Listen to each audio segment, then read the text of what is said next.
Hello दोस्तों, आप सभी का टेक ज्ञान तक पर स्वागत है। तो आज UP triple S C I T I inspector 2022 की आप सभी जानते हैं कि इसकी document uploading process UP triple S C की ऑफिशियल वेबसाइट में चल रही है। नोटिस जो आपका जारी हुआ था 1 हफ्ते ज़्यादा समय हो चुका है, लेकिन अभी भी जो मेरे प्यारे साथी हैं उनको लगातार डाउट्स बना हुआ है कि जो एक्सपीरियंस सर्टिफिकेट है उसमें टिन टैन नंबर अंकित नहीं है, या जीएसटी नहीं अंकित है, या सीआईएन नंबर अंकित है, तो क्या वैलिड होगा। इसके बाद एनएसी एनटीसी सर्टिफिकेट दोनों हैं, तो क्या मुझे क्या लगाना चाहिए। डिप्लोमा बीटेक और अप्रेंटिसशिप भी है तो मुझे क्या करना चाहिए। सारी बातें, सारे डाउट्स मैं इसी वीडियो में आपको सॉल्व करने वाला हूं कि सीआईएन नंबर जिनके पास है उनका एक्सपीरियंस सर्टिफिकेट कैसे वैलिड होगा। इससे पहले मेरे प्यारे साथियों, मेरा मोटिवेशन बढ़ाने के लिए आप लोग चैनल को सब्सक्राइब कर लें और वीडियो को लाइक कर दें। आपको सिर्फ इतना करना है, और जितने भी आपके डाउट्स हैं, क्योंकि अपलोडिंग का समय लगभग आधे समय ख़त्म होने वाला है। अब आपका मोस्टली 28 फरवरी आपकी लास्ट डेट है, आप सभी जानते हैं। तो पहले हम बात करेंगे एक्सपीरियंस सर्टिफिकेट जिनका इंडस्ट्री से है, किसी गवर्नमेंट सेक्टर से है, उनके उनकी बात करेंगे। इसके बाद हम बात करेंगे आईटीआई इंस्टीट्यूट की, या किसी महाविद्यालय या पॉलिटेक्निक या बीटेक कॉलेज का एक्सपीरियंस सर्टिफिकेट है। तो मैं बात करूंगा एक्सपीरियंस सर्टिफिकेट अगर आपका किसी इंडस्ट्री से है। वो इंडस्ट्री आपकी पब्लिक सेक्टर की हो सकती है, या तो प्राइवेट सेक्टर की हो सकती है, या तो गवर्नमेंट सेक्टर की हो सकती है। 3 सेक्टर की आपकी हो सकती है। तो प्राइवेट सेक्टर में आपको आसानी से 10 और 10 नंबर मिल जाएंगे, लेकिन जो आपके पब्लिक में जैसे आपका सेल है, भेल है और गेल है, और जैसे आपकी गवर्नमेंट है, जैसे फैक्ट्री है, या जैसे कोई वर्कशॉप है आर्मी का, एयरफोर्स का वर्कशॉप है, कोई एमईएस का वर्कशॉप है, या तो कोई आपका बीआरओ से आपका कोई कोई भी आपका चीज़ें हो सकती हैं। जैसे आपका टेक्निकल आपके जो इंस्टीट्यूट हैं, जो आपके डिपार्टमेंट्स हैं गवर्नमेंट के, सेंटर के और आपके स्टेट गवर्नमेंट्स के वहाँ के, तो वहाँ पे आपका मोस्टली जो आपका 10 और 10 नंबर अंकित नहीं है। ऐसे बहुत सारे जो क्यूरी हैं, प्रॉब्लम है लोगों की आ रही हैं। तो मैं बात करूँगा डिटेल्स में क्वालिफिकेशन पे। अगर आपका अंकित नहीं है तो क्या आपका एक्सपीरियंस सर्टिफिकेट कैसे वैलिड होगा। तो पहले हम पढ़ेंगे जो आपका विज्ञापन है, जो आपका नियमावली है, उसमें क्या अंकित है। और तो ये देखिएगा, आपका अनिवार्य अर्हताएँ पे आपको आईटीआई है के साथ में आप 10वीं प्लस आप में आपको आईटीआई प्लस आपको अप्रेंटिसशिप, या तो बीटेक या तो पॉलिटेक्निक, ये आपकी टेक्निकल क्वालिफिकेशन आप सभी जानते भी हैं, लेकिन मैं आपको रिपीट कर रहा हूँ। इसके बाद में आपको अगर आईटीआई अप्रेंटिस हैं तो आपको 3 वर्ष का एक्सपीरियंस, और पॉलिटेक्निक है तो 2 वर्ष का एक्सपीरियंस, अगर बीटेक हैं तो आपको 3 वर्ष का एक्सपीरियंस। एक और डाउट्स, क्या अप्रेंटिसशिप का सर्टिफिकेट एक्सपीरियंस में काउंट होगा कि नहीं होगा। तो दोस्तों मैं बता दूं, पहले आपको इसको पढ़ लीजिए पॉइंट को आप लोग। अनिवार्य अर्हताएँ, ये देखिएगा, तो ये हो गया आपको 10वीं की बात करता है। इसके बाद में आपको यहाँ पे सीआईटीएस कंपलसरी किया गया है इस वैकेंसी पे। इसके बाद मेन बातें हैं आपकी एक्सपीरियंस सर्टिफिकेट पे। ये देखिएगा, सेवा में अनुदेशक पद पर सीधी भर्ती हेतु अभ्यर्थियों के पास परिशिष्ट, मैं आगे बताऊंगा क्या यहाँ पे संलग्नक है, इसकी मैं बात करूंगा आगे। तो अभी देखते हैं क्या है। ये देखिए, कोई औद्योगिक अनुभव होने की स्थिति में, तो आप लोग पहले सुनिए, जिसका भी एक्सपीरियंस इंडस्ट्री से है। उद्योग के लिए सरकारी नियमानुसार रजिस्ट्रीकृत होना और विधि मान TIN संख्या होना आवश्यक है। तो जो आपका इंडस्ट्री से अनुभव है, तो यहाँ पे आपका विज्ञापन और नोटिफिकेशन के अनुसार TIN और TAN नंबर अनिवार्य है। लेकिन यहाँ पे प्रॉब्लम ये आ रही है आप सभी को, क्योंकि मोस्टली लोगों के एक्सपीरियंस सर्टिफिकेट पे ना तो 10 नंबर अंकित है, ना तो 10 नंबर अंकित है। किसी किसी ऐसे अभ्यर्थी हैं ना, तो उनके उसमें जीएसटी नंबर भी अंकित नहीं है। तो मैं बता दूं आपको कि 10 और 10 नंबर को मॉडिफाई होकर आपको जीएसटी नंबर 1 जुलाई 2017 से, या तो अनिवार्य रूप से जब से लागू हुआ जीएसटी से, तो आपका 10 और 10 नंबर का यूज खत्म हो चुका है। अब सारे आपके जितने टैक्स हैं, आइडेंटिटी जितनी भी होती हैं, आपका जीएसटी नंबर से होती हैं। तो आप लोग घबराएं नहीं। जिसका भी एक्सपीरियंस सर्टिफिकेट 1 जुलाई 2017 के बाद का है, अगर उसके सर्टिफिकेट में जीएसटी नंबर अंकित है तो उनका एक्सपीरियंस सर्टिफिकेट 100% वैलिड है। कोई भी इसमें आपको फॉर्म रिजेक्ट नहीं कर सकता है। मैं 100% दावा करता हूँ, अगर आपका एक्सपीरियंस सर्टिफिकेट ओरिजिनल है, अगर आपने काम किया है तो आपका सर्टिफिकेट वैलिड है। क्योंकि विभाग की ये फॉल्ट है, विभाग को यहाँ पे 10 नंबर के साथ में सीआईएन नंबर और जीएसटी नंबर अंकित करना चाहिए, लेकिन वहाँ के कर्मचारियों के, वहाँ पे अधिकारियों ने इसको माइनर चीज़ें जो है माइंड नहीं की। जब उनको मालूम था, जब ये नियमावली बनी थी उस समय जीएसटी लागू था और उससे पहले से लागू था, तो उनको जीएसटी नंबर भी यहाँ पे लागू करना चाहिए था, अंकित करना चाहिए था। तो आप लोग घबराएं नहीं। अगर आपका जीएसटी नंबर एक्सपीरियंस सर्टिफिकेट में अंकित है तो आपका सर्टिफिकेट वैलिड है। आप बिल्कुल भी, आपका फॉर्म रिजेक्ट हो ही नहीं सकता अगर आपका है। 10 नंबर कोई मैंडेटरी नहीं है अगर जीएसटी है। इसके बाद हम बात करेंगे, कुछ ऐसे भी साथी हैं जिनका एक्सपीरियंस सर्टिफिकेट किसी गवर्नमेंट सेक्टर से है, पब्लिक सेक्टर से है, या तो किसी प्राइवेट सेक्टर से है। प्राइवेट सेक्टर वालों को तो ये बातें हो गई, मेन गवर्नमेंट सेक्टर की बात करेंगे और पब्लिक सेक्टर की। जैसे आपका सेल, भेल, गेल, या तो आपका जैसे गवर्नमेंट सेक्टर का ऑर्डिनेंस फैक्ट्रीज हैं, आपका कोई एमईएस है, बीआरओ हैं, या कोई गवर्नमेंट सेक्टर की कंपनी है, जैसे आपका कोई एटॉमिक एनर्जी कोई प्लांट है, वहाँ से आपका एक्सपीरियंस सर्टिफिकेट है। तो वहाँ पे जितने भी अभ्यर्थी हैं, जितने भी साथी हैं, उनके सर्टिफिकेट में ना तो टीआईएन नंबर अंकित है, ना तो टीएएन नंबर अंकित है, ना तो जीएसटी नंबर अंकित है। तो उनके नंबर पे उनका एक्सपीरियंस सर्टिफिकेट वहाँ पे सीआईएन नंबर अंकित है। तो वो लोग परेशान हैं, क्या हमारा सर्टिफिकेट कैसे वैलिड होगा, कहीं हमारा फॉर्म रिजेक्ट तो नहीं हो जाएगा। तो मैं आपको पहले बता दूं कि आपका जो फॉर्म है रिजेक्टेड नहीं हो सकता है, क्योंकि आपका फॉर्म ओरिजिनल है। भारत सरकार या तो स्टेट गवर्नमेंट की जो भी फॉर्म है, आप वहाँ पे काम कर रहे हैं, वो वैलिड है। वो आपको विभाग का काम है उसको कैसे वेरीफाई करना है। तो विभाग, बाकी चीज़ें हैं मैं बता दूंगा आपको कि सीआईएन नंबर होता क्या है। तो ये है आपका CIN number, corporate identification number. ये आपका 21 digit alphanumeric code issued to the companies incorporated with the country on being registered by the ROC situated in different state across India under the MCA. 19 मई 2022 का latest updates है। कुछ इस तरह का आपका आइडेंटिफिकेशन नंबर होता है सीआईएन का।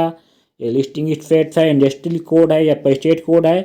तो अगर आपका सीआईएन नंबर है तो आपका एक्सपीरियंस सर्टिफिकेट वैलिड है, आप लोग परेशान मत होइएगा।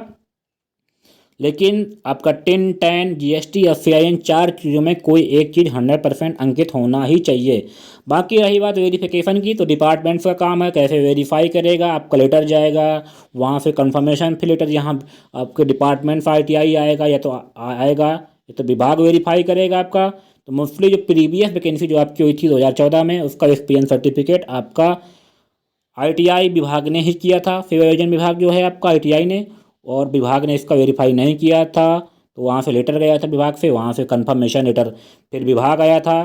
तो जिसका भी सही था वहाँ से विभाग ने भेजा, जहाँ से आपने एक्सपीरियंस सर्टिफिकेट प्राप्त किया है। जैसे कोई कोई भी आपका ऑर्डिनेंस फैक्ट्री हो या कोई पब्लिक हो या तो प्राइवेट में, वहाँ से कंफर्मेशन के बाद आपका एक्सपीरियंस मान लिया गया था।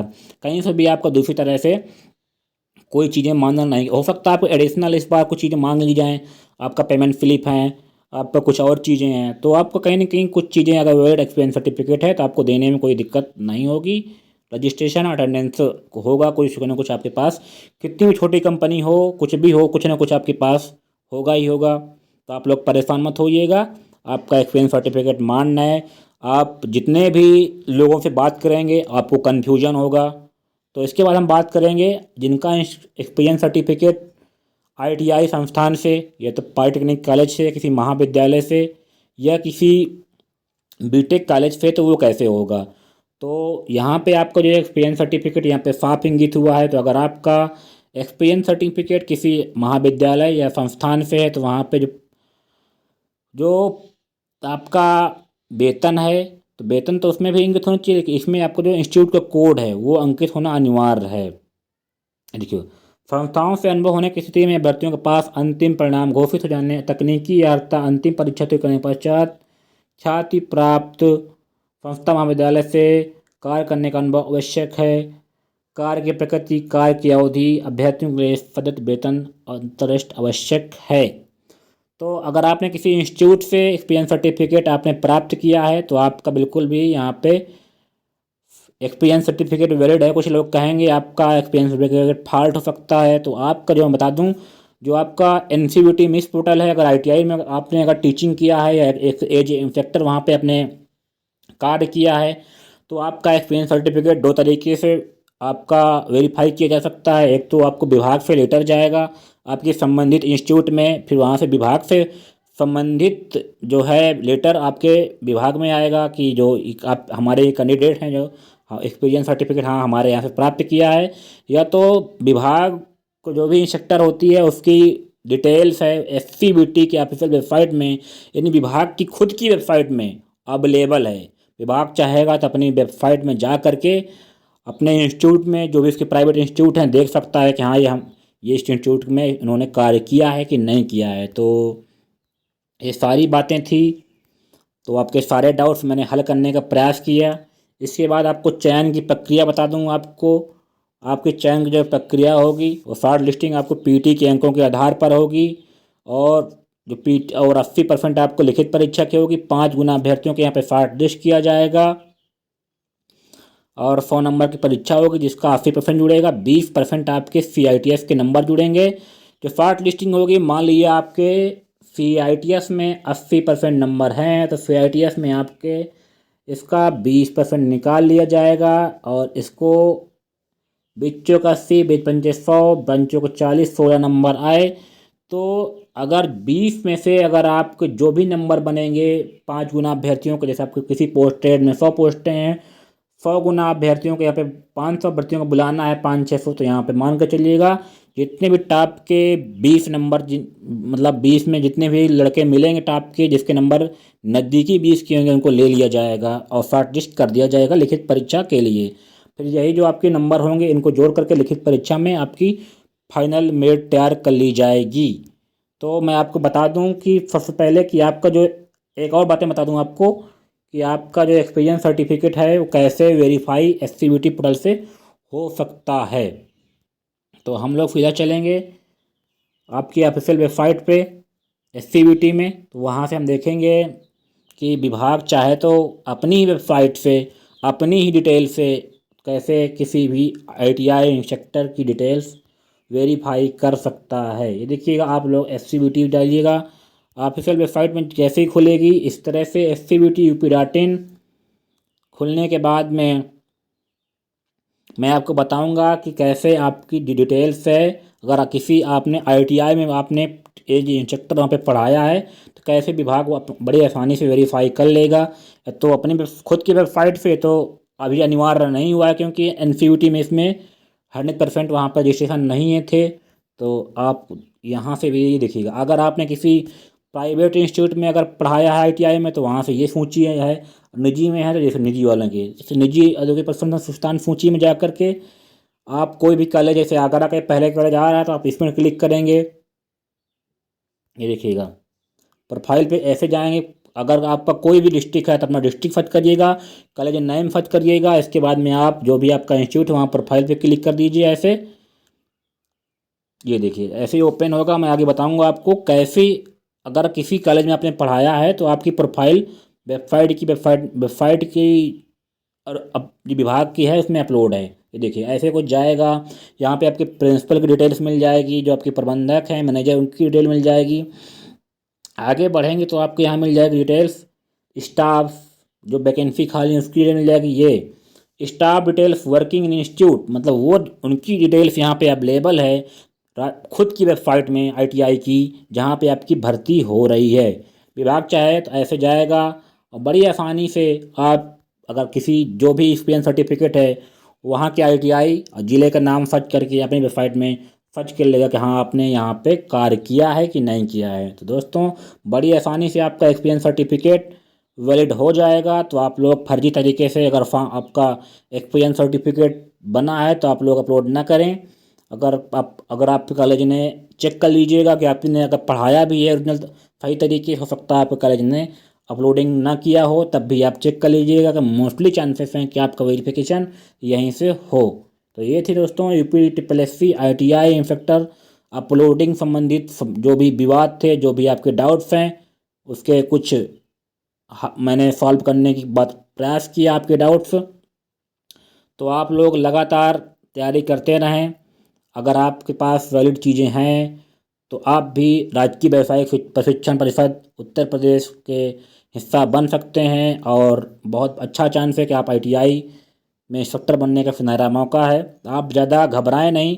लास्ट में मैं कुछ कहना चाहूँगा, थोड़ा वीडियो लंबी हो चुकी है, लेकिन आपसे थोड़ा सा बातें जो करनी है कि आप लोग ज़्यादा वीडियो देखने के चक्कर में मत रहे यूट्यूबरों में कि आपका एक्सपीरियंस सर्टिफिकेट ऐसा नहीं होगा तो रिजेक्ट हो जाएगा। जितने लोगों से आप बात करेंगे आपको कन्फ्यूजन होगा, आपको बताया जाएगा, आप डिबार हो जाएंगे, ये हो जाएगा, वो हो जाएगा। अगर आप ओरिजिनल सर्टिफिकेट है एक्सपीरियंस का तो आप लोग लगाइए, अपलोड करिए और तैयारी करते रहिएगा। आप विभाग का काम है आपका सर्टिफिकेट एक्सपीरियंस कैसे उसको वेरीफाई करना है। विभाग में हम लोगों से ज़्यादा टैलेंटेड ऑफिसर बैठे हुए हैं, उनको ज़्यादा नॉलेज है, उन्होंने पिछली वैकेंसी वेरीफाई करवाई है। तो सब कुछ आप विभाग पर छोड़ दीजिएगा। बिना किसी डाउट से, बिना किसी कन्फ्यूजन के आप लोग तैयारी करिए, आगे बढ़िए। आपकी वैकेंसी 100% पूरी होगी और सफलतापूर्वक मुझे उम्मीद है कि हो सकता है 2023 के लास्ट तक वैकेंसी पूरी कर ली जाए। तो बेस्ट ऑफ लक। आप लोगों को अगर कोई डाउट्स है तो आप कमेंट्स कर लीजिएगा। मुझे पूरी उम्मीद है कि आपके जो भी experience certificate, qualification, selection process को लेकर जो भी डाउट्स थे खत्म हो गए होंगे। तो दोस्तों, अगर आपको वीडियो अच्छा लगा हो तो चलते चलते लाइक कर देना और चैनल को सब्सक्राइब अवश्य कर देना।